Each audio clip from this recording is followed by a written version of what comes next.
Shabbat Shalom. When someone finds out that I'm a rabbi, they sometimes feel compelled to share parts of themselves with me. Often I'll hear something like, "I'm Jewish, but I'm a really bad Jew. I never go to temple." These conversations always leave me thinking a little bit about the concept of a good Jew and a bad Jew. So do you consider yourself a good Jew or a bad Jew?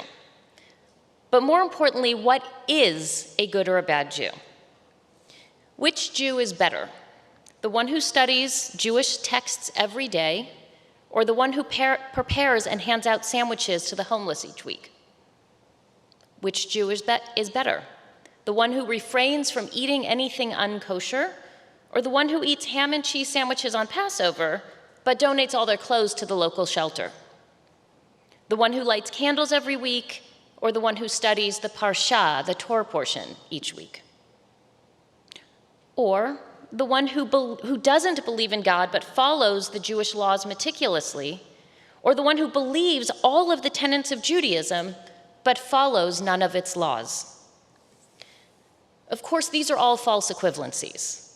There is no one definition of a good Jew, and in fact, what makes one a good Jew can be viewed differently. Most Jews, when asked if they're a good Jew, will base their answer on how observant they are. Do they light candles? Do they keep kosher? Do they attend synagogue with regularity? Interestingly, if you ask a Christian if they're a good Christian, most of them will base their answer on how strongly they believe in the tenets of the faith, regardless of their practice. As Jews, we emphasize action over belief, because at its core, Judaism is a religion of action. What do I mean by that? Judaism is a religion that is based around a specific set of laws, the commandments, that are found in the Torah. While some of the commandments do indeed dictate what we should or shouldn't believe, the majority of the commandments seek to regulate our behavior more than our thoughts. We must perform certain actions, and we must refrain from performing or doing others. When it comes time to atone, we don't atone for our sinful thoughts, but for our sinful actions. How are we a religion of action? Let's think about how we approach conversion. In order to become Jewish, you need to do more than just declare your belief in Judaism and our Jewish understanding of God. You must engage in a series of actions that show that you have a knowledge and a belief in Judaism. But more importantly, that you are actively living a Jewish life.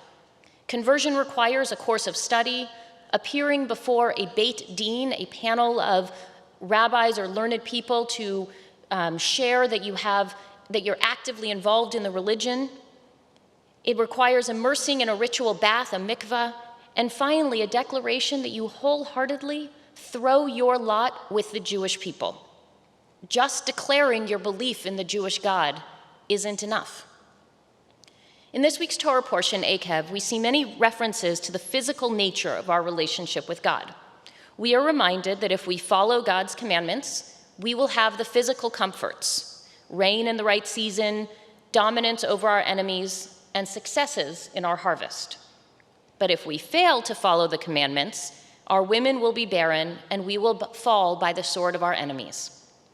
Moses also recounts how he went up Mount Sinai to receive the first set of the commandments, and upon coming down, he sees us worshiping the golden calf, and he talks about how he, with his own hands, threw the tablets and smashed them to the ground, and proceeded to intercede for God on our behalf.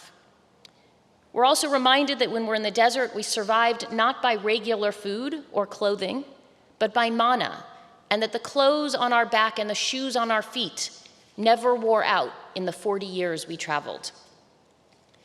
Cantor Elizabeth Sacks teaches us, this repeated emphasis on the physicality subtly reminds us that we must not only engage our tradition intellectually and spiritually, but we must literally embody our connection.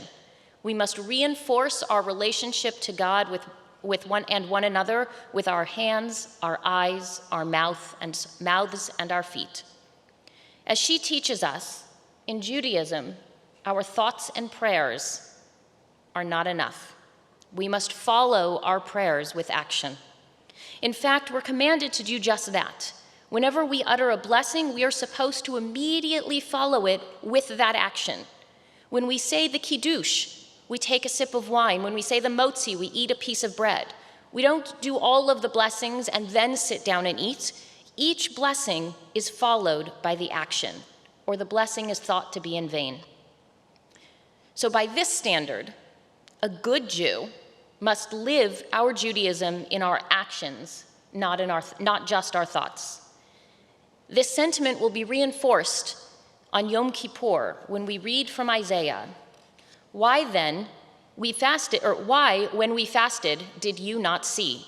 When we starved our bodies, you paid no heed. Because on your fast day you see to your business and you oppress all your labors. Is such the fast I desire? A day for people to starve their bodies? Do you call that a fast, a day when God is favorable? No, this is the fast that I desire, to unlock the fetters of wickedness, to untie the cords of the yoke, to let the oppressed go free, to break off every yoke. It is to share your bread with the hungry and to take the wretched poor into your home. When you see the naked, to clothe them, to not ignore your own kin. Then shall light burst through like the dawn, and your healing spring up quickly. Then when you call, Adonai will answer, and when you cry, Adonai will say, Hineni, I am here. In other words, it's not enough to starve our bodies and spend the day in synagogue beating our chests if we are simultaneously mistreating our workers and not sharing our bread with those in need. In order for our prayers and supplications to be heard and answered, we must follow our prayers with actions that will lead us in the direction of what we are praying for. What do our actions reveal about ourselves? Are our actions in line with our prayers and our values? Or are we praying to God to fix the problems that we ourselves are unwilling to fix? As we near the end of the summer and we approach the Jewish month of Elul, the traditional time for introspection and reflection, let us examine how closely our actions align with our prayers, and let us work so that in the year to come, our actions truly reflect our prayers. Shabbat Shalom.